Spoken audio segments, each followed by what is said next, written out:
অসম কলা আৰু সংস্কৃতি বিভাগৰ অধীনত আয়োজিত গ্ৰীষ্মকালীন চিত্ৰকলা কৰ্মশালাৰ সমাপ্তি বেছিমাৰী মনালিসা আৰ্ট স্কুলৰ উদ্যোগত আয়োজিত 10 দিনীয়া গ্ৰীষ্মকালীন চিত্ৰকলা কৰ্মশালাৰ সামৰণি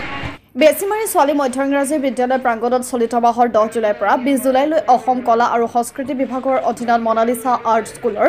উদ্যোগত বিধানসভাৰ সমষ্টিভিত্তিক আয়োজিত গ্ৰীষ্মকালীন চিত্ৰকলা কৰ্মশালাৰ সফল সমাপ্ত কৰে বৰ্তমান সময়ত হেৰাই যাব ধৰা লোকগীত লোকনৃত্য আৰ্ট এণ্ড ক্ৰাফ্ট আদি কলা সংস্কৃতিক পুনৰ উজ্জীৱিত কৰিবলৈ অসম চৰকাৰৰ ব্যতিক্ৰমী প্ৰয়াসক আদৰিছে সুধী সমাজে এই 10 দিনীয়া কৰ্মশালাৰ মুখ্য প্ৰশিক্ষক ৰূপে বিশিষ্ট চিত্ৰশিল্পী তথা কণ্ঠশিল্পী সফিকুল ইছলাম সাফিৰ পূৰ্ণ প্ৰচেষ্টাত সফল ৰূপায়ণ হয় আজি আৰ্ট এণ্ড ক্ৰাফ্টৰ প্ৰদৰ্শনীৰ লগতে চিত্ৰাংকন প্ৰতিযোগিতা অনুষ্ঠিত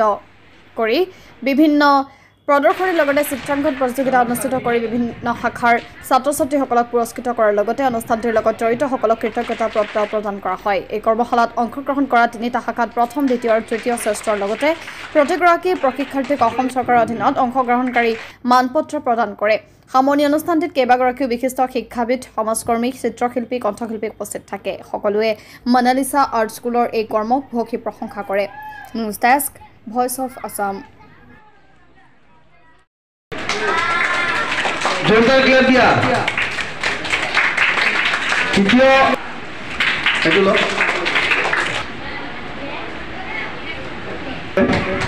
आतिका रहमान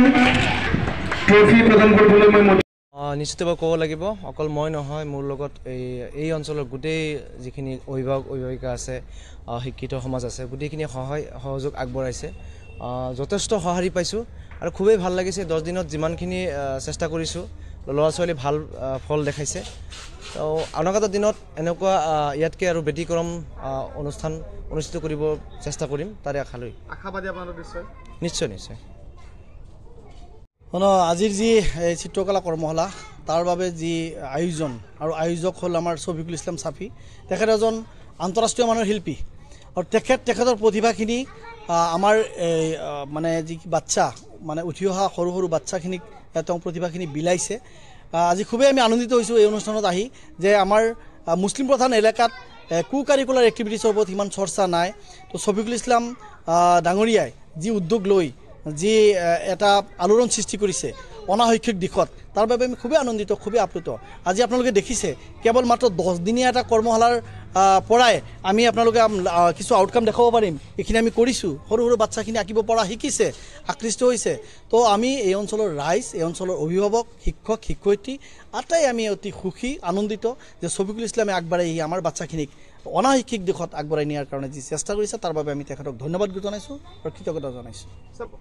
হয় মনালিসা আৰ্টৰ এটা বহুদিনীয়া প্ৰচেষ্টা যে আমি এই অঞ্চলৰ ল'ৰা ছোৱালীখিনিক আমি বিভিন্ন দিশত আগুৱাই নিম ক্ৰীড়াই হওক খেলা বা আমাৰ